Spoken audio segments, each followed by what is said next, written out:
Hey everyone, welcome back. और आज था मेरा पहला एक्सटर्नल एग्ज़ाम जो ईवीएस का था। वो ठीक ठाक गया है मेरा, अच्छा भी बोल सकते हैं। और एग्ज़ाम ज़्यादा टफ भी नहीं आया था।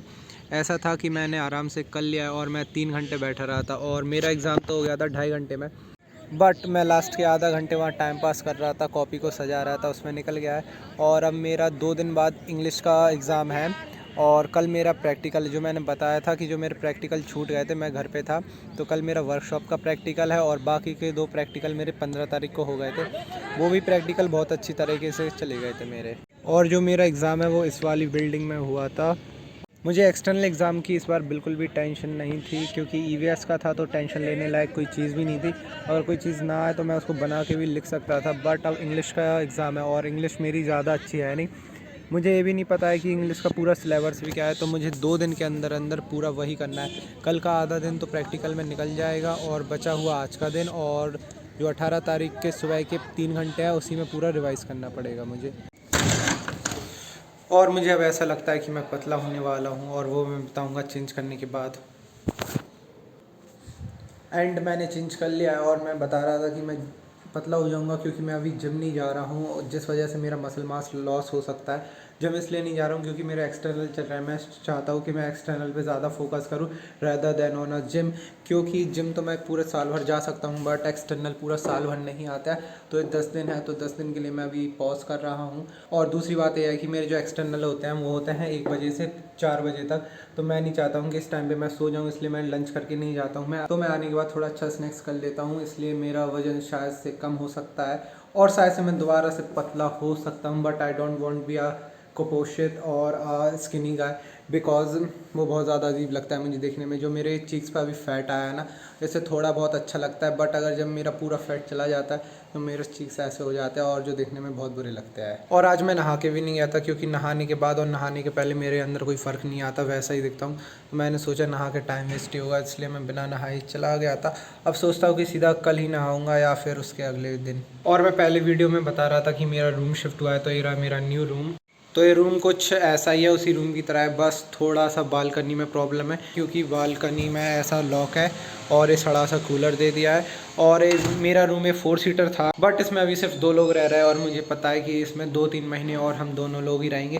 राम इज ए बॉय, ठीक। हाँ, यहाँ पे इज वर्ब है, ठीक है। राम एक लड़का है तो तो बेसिकली वर्ब्स होते क्या है? वर्ब वैसे वर्ब को action, verb is action word, ठीक। मतलब जहाँ पे कोई कार्य हो रहा होगा ना उसी को मतलब उसी के वो जो लिखा होता है प्लेइंग आईएनजी होता है। हाँ उस जो इसके पहले वाली क्लिप थी ना, वो एक्चुअली कल रात की है। कल हम लोग एक दोस्त के रूम पे बैठे थे, वहाँ एक बंदा आया, उसने हम लोगों के लिए पार्ट्स ऑफ स्पीच और टेंसेस पढ़ा दिए, तो एक यूनिट वहाँ हो गई थी। और मेरा आज एग्ज़ाम है इंग्लिश का और मैंने कल ही ये सारे नोट्स बनाए इंग्लिश के और सुबह से इंग्लिश थोड़ी रिवाइज़ कर ली थी। वैसे इंग्लिश की ज़्यादा टेंशन है नहीं, क्योंकि जो एक्सटर्नल में पार्ट आना था वो था सिर्फ सेकंड, थर्ड और फोर्थ यूनिट, और फर्स्ट और थर्ड यूनिट आनी नहीं थी, जो मैंने गलती से कल पढ़ ली थी। तो ज़्यादा कोई टेंशन है नहीं एग्ज़ाम की। आज मैं सुबह अच्छे टाइम पे उठ गया था तो मैंने नहा भी लिया था, तो आज मैं नहा के जाऊँगा कॉलेज। वैसे मैंने कहा था ना कि कोई फ़र्क नहीं आता है, मैं अभी लग भी नहीं रहा हूँ कि मैंने नहाया है। बट कोई बात नहीं, अब रेडी होकर सिर्फ कॉलेज जाना। अभी टाइम हुआ है 12:05 और मेरा एग्ज़ाम शुरू होता है 1 बजे, तो मुझे 12:30 तक जहाँ एग्ज़ामिनेशन होता है वहाँ जाना पड़ेगा।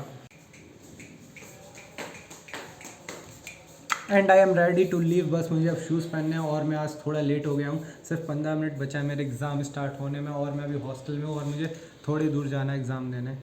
And I am done. और मैंने ये पूरा सेमेस्टर स्नीकर्स में निकाल दिया। एक्चुअली मुझे लेने तो चाहिए थे फॉर्मल शूज़, पर मैंने स्नीकर्स में निकाल दिया क्योंकि ये कंफर्टेबल रहता है। शायद मैं अगले सेमेस्टर से फॉर्मल शूज़ पहन के जाऊँ कॉलेज, बट अभी तो मुझे एग्ज़ाम देने जाना है। साइड में सिर्फ अपना एड्रेस लिखा था रिसीवर का। भाई सब चले गए हैं, सिर्फ अपन तीनों बच्चे हैं और ये 2 मिनट बाकी हैं।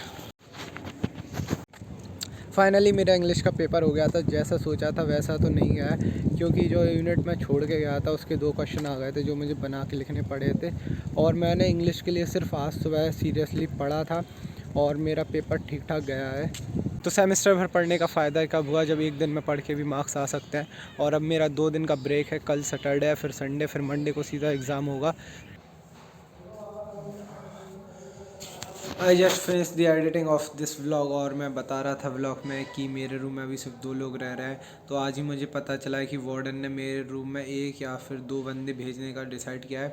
तो कल या परसों में वो लोग भी शिफ्ट कर लेंगे। और मैं बता रहा था कि मैंने इंग्लिश सिर्फ एक दिन में पढ़ी है। जो मेरी 12 साल की पढ़ाई है ना, फर्स्ट से लेकर 12th तक, उसमें मैंने कभी टेंसेस याद नहीं करे थे और मैंने सिर्फ 20 मिनट में पूरे टेंस समझ के याद कर लिए थे जब इंग्लिश का पेपर था। और अब मैं वो भूल भी चुका हूँ, तो कोई बात नहीं उसके लिए। And thank you for watching this vlog till here.